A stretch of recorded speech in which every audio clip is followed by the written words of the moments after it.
Halo semua. Pada video-video sebelumnya kita sudah mengenal sejarah Kristen sampai perang salib. Jadi, sedikit banyak kita sudah bisa memahami latar belakang terjadinya gerakan reformasi Protestan. Jadi, pada video ini kita akan melihat sejarah Kristen Protestan. Oke, kita mulai aja ya.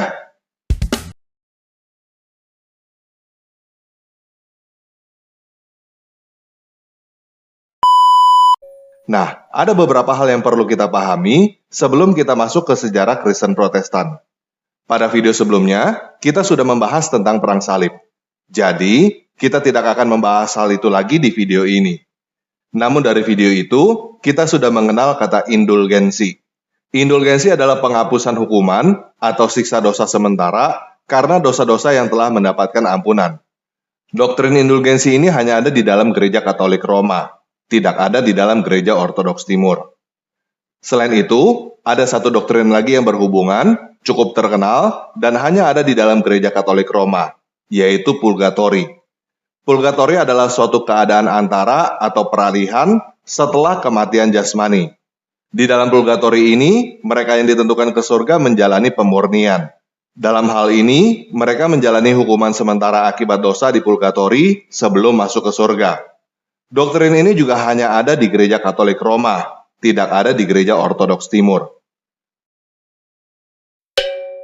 Pada tahun 382, Alkitab diterjemahkan ke dalam bahasa Latin, yang pada waktu itu adalah bahasa yang digunakan oleh masyarakat Romawi Barat. Pada tahun 476, Romawi Barat dikalahkan oleh Odoacer. Odoacer adalah seseorang yang berasal dari suku Barbar. Setelah kejatuhan Romawi Barat, Eropa masuk ke zaman kegelapan. Pada zaman itu, peradaban bisa dikatakan berjalan mundur. Tidak ada aturan, semua orang berusaha menjadi raja, dan selalu terjadi perang antar suku.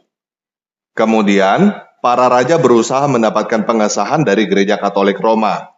Bisa dikatakan, jika dapat pengesahan dari Gereja Katolik Roma, seakan sudah direstui oleh Tuhan. Pada tahun 800, Paus Leo III memahkotai Raja Frankis, Charles Magne sebagai kaisar. Pada tahun 962, Paus John ke-12 memahkotai Raja Jerman Otto pertama sebagai kaisar. Dan bisa dikatakan, semenjak itu berdirilah Kekaisaran Romawi Suci. Walaupun disebut Romawi, tetapi pada dasarnya kekaisaran ini tidak ada hubungan turunan dari Kekaisaran Romawi yang sebelumnya. Bahkan, bisa dikatakan kekaisaran ini sebenarnya adalah Kekaisaran Jerman. Nah, hubungan antara Paus sebagai pemimpin agama dan Raja atau Kaisar sebagai pemimpin sekuler bisa dikatakan adalah hubungan yang saling menguntungkan. Gereja mendapatkan keamanan dan kerajaan mendapatkan mandat dari Tuhan. Namun hal ini juga bisa dengan mudah disalahgunakan dan dipolitisasi. Contohnya, bisa terjadi sogok-menyogok atau kata halusnya tawar-menawar supaya mendapatkan pengakuan dari gereja. Ataupun, pemimpin gereja bisa dikudeta atau digantikan oleh orang lain dengan kekuatan militer dan demi kepentingan politik. Pada abad ke-14, mulai terjadi zaman Renaissance atau zaman pembaruan. Ada kemungkinan zaman ini terjadi karena kelaparan besar pada tahun 1315 sampai 1317 dan wabah kematian hitam yang membunuh antara 75 sampai 200 juta jiwa di seluruh dunia pada tahun 1346 sampai 1353. Hal ini membuat pola pikir manusia berubah. Manusia mulai berpikir, kenapa semua hal ini terjadi? Dan sejak saat itu, sastra, seni, ilmu pengetahuan, teknologi, filsafat, agama, dan lainnya meningkat drastis di Eropa. Pada abad ke-15, Alkitab masih berbahasa Latin dan disalin dengan tangan, sehingga Alkitab adalah barang langka yang hanya ada di tempat tertentu dan hanya dapat dibaca oleh orang-orang tertentu, sedangkan masyarakat menggunakan bahasa Jerman dan bahasa-bahasa lain. Pada tahun 1450, mesin cetak diciptakan. Nah, jadi itu latar belakang yang perlu kita ketahui untuk mengetahui kenapa terjadi gerakan reformasi Protestan. Gereja Katolik Roma dianggap sudah menyimpang dari ajaran Alkitab dan menyalahgunakan kekuasaan. Ketika kita berbicara tentang Protestan, orang pertama yang terlintas di dalam pikiran adalah Martin Luther. Namun, sebenarnya gerakan protes terhadap gereja Katolik ini sudah dimulai oleh John Wycliffe pada abad ke-14. John Wycliffe adalah seorang pengajar di Universitas Oxford, Inggris, yang dikenal sebagai filsuf, teolog, pengkhotbah, dan penerjemah. Dia mengkritisi kekuasaan paus yang terlalu besar dan kehidupan para biarawan yang korup. Dia mengajarkan bahwa orang Kristen seharusnya lebih mengandalkan Alkitab daripada mengandalkan pengajaran paus atau pemuka agama. Dia menolak doktrin indulgensi, purgatori, berdoa melalui orang suci, dan lain sebagainya. Pada tahun 1377, Wycliffe mendapatkan surat kecaman dari Paus Gregory ke-11. Pada tahun 1378, Wycliffe dipanggil ke Istana Lambeth untuk disidang, dan dia menulis 33 kesimpulan di dalam bahasa Latin dan Inggris sebagai pembelaan. Sidang terhadap Wycliffe tidak dilanjutkan karena Paus Gregory ke-11 meninggal. Namun, setelah itu Wycliffe diasingkan. Wycliffe menerjemahkan Alkitab dari bahasa Latin ke bahasa Inggris pada tahun 1382. Dan hal ini adalah perbuatan yang dilarang oleh Gereja Katolik Roma. Pada tahun 1384, Wycliffe meninggal. Pada tahun 1415, Wycliffe dinyatakan sebagai bidat pada konsili Gereja Katolik di Konstan. Konsili itu memutuskan bahwa karya tulis Wycliffe harus dibakar dan mayatnya tidak boleh dibiarkan di dalam tanah. Pada tahun 1428, Paus Martin kelima memerintahkan agar kuburan Wycliffe digali, mayatnya dibakar, dan abunya dibuang ke sungai Swift.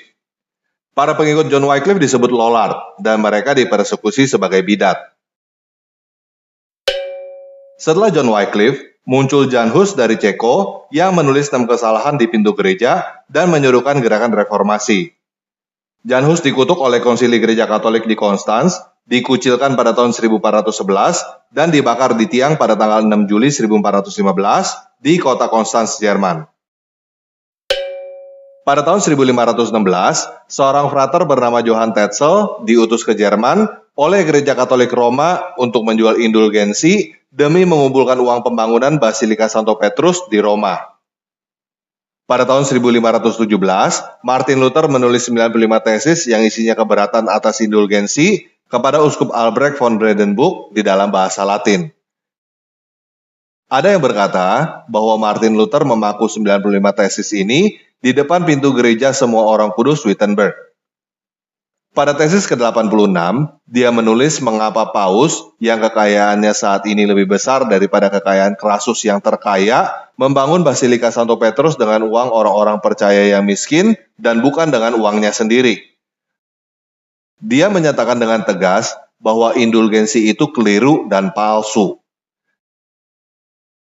Pada tahun 1518, teman-teman Luther menerjemahkan tesisnya ke dalam bahasa Jerman, lalu dicetak dan disebarkan. Karena pada saat itu mesin cetak sudah diciptakan, dalam waktu 2 minggu salinan itu sudah tersebar ke seluruh Jerman, dan dalam waktu 2 bulan sudah tersebar ke seluruh Eropa.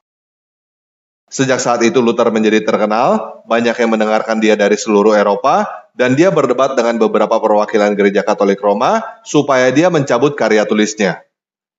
Pada tahun 1519, Luther memberikan argumen bahwa Matius 16 ayat 18 tidak memberikan hak kepada Paus secara eksklusif untuk menafsirkan kitab suci, dan karenanya tidak ada Paus atau konsili gereja yang tidak dapat salah. Hal ini membuat Luther menjadi musuh banyak orang di dalam organisasi Gereja Katolik. Pada tahun 1520, Paus Leo ke-10 membuat surat resmi bahwa Luther akan dikeluarkan dari gereja jika tidak menarik kembali tulisan-tulisannya dalam waktu 60 hari. Dan surat ini diumumkan di berbagai kota. Tetapi, Luther bukan hanya menolak permintaan Paus Leo ke-10, dia juga membakar surat itu di depan publik di Wittenberg.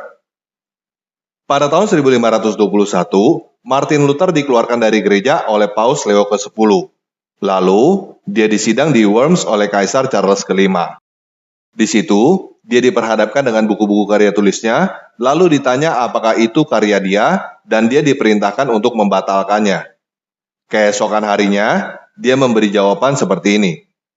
Kecuali saya diyakinkan dengan kesaksian dari kitab suci atau dengan alasan yang jelas, sebab saya tidak percaya kepada Paus ataupun konsili-konsili saja, karena diketahui bahwa mereka kerap keliru dan saling bertentangan, Saya terikat dengan kitab suci yang telah saya kutip dan nurani saya ditawan dengan perkataan dewata. Saya tidak dapat dan tidak akan menarik kembali apapun karena tidaklah tentram ataupun benar melawan nurani. Semoga dewata menolong saya. Amin. 5 hari setelah itu, Luther dinyatakan sebagai bidat sesat dan pelanggar hukum. Siapapun yang memberi makanan atau perlindungan kepada Luther dianggap melakukan kejahatan, dan siapapun yang membunuh Luther tidak akan dihukum. Kemudian, Luther diculik oleh temannya dan disembunyikan di Castle Wartburg di Eisenach. Di situ, dia menerjemahkan Alkitab ke dalam bahasa Jerman dan menulis buku-buku.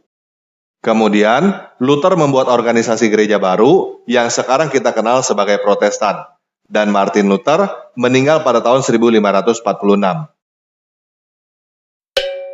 Ada 5 sola yang menjadi karakter gereja Protestan, yaitu sola scriptura, sola fide, sola gratia, solo Christo, dan soli Deo gloria.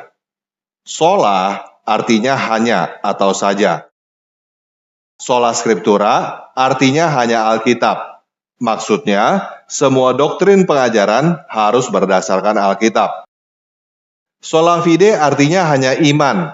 Maksudnya, karena iman, seseorang dibenarkan dan berbuat baik.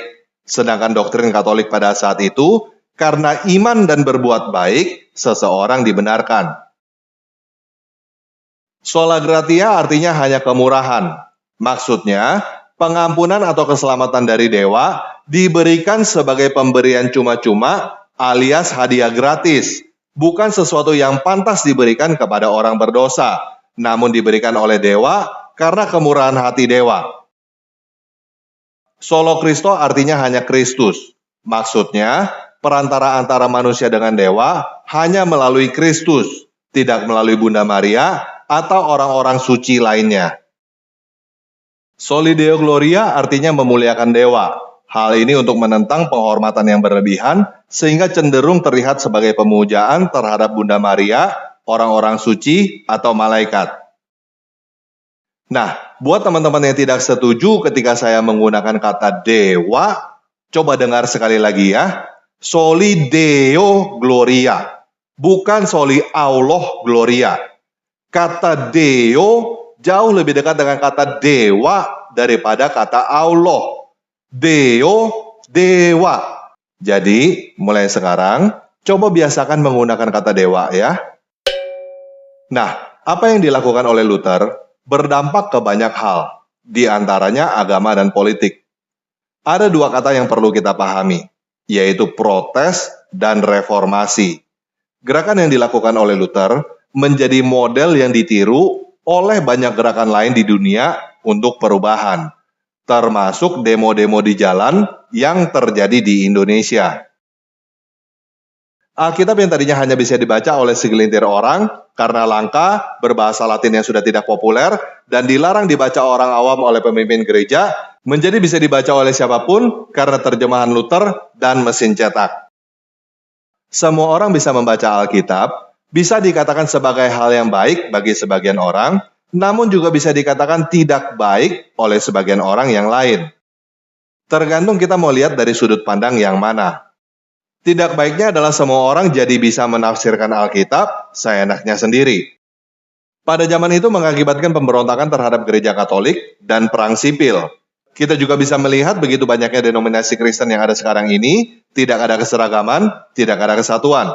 Semua orang berkata tafsir saya yang paling benar. Tetapi, di sisi lain, manusia jadi tidak dijajah atau dibodohi oleh pemuka agama.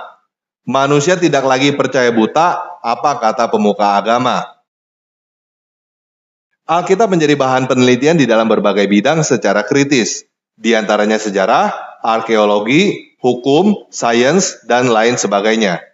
Pengetahuan manusia menjadi bertambah, yang artinya manusia menjadi bertambah pintar.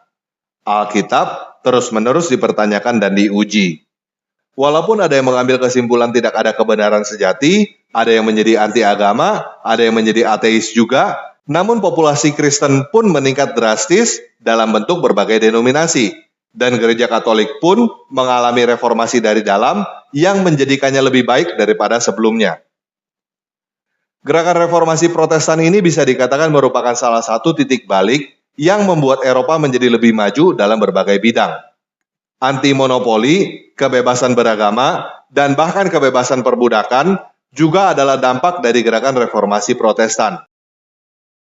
Satu hal yang perlu kita catat dari semua ini adalah agama Kristen tidak memerlukan percaya buta. Agama Kristen tidak takut untuk diuji dan dipertanyakan. Jika agama kamu mengharuskan kamu percaya buta dan tidak boleh dipertanyakan, coba pertanyakan agama kamu itu. Jika agama kamu itu memang agama yang benar, maka seharusnya agama kamu tidak perlu takut untuk dipertanyakan. Jika agama kamu tidak boleh dipertanyakan, maka agama kamu bukan agama yang benar. Itu hanya penipuan dan penjajahan dengan menggunakan agama. Oke, sekian video kali ini. Yesus Kristus penguasa saya memberkati kita.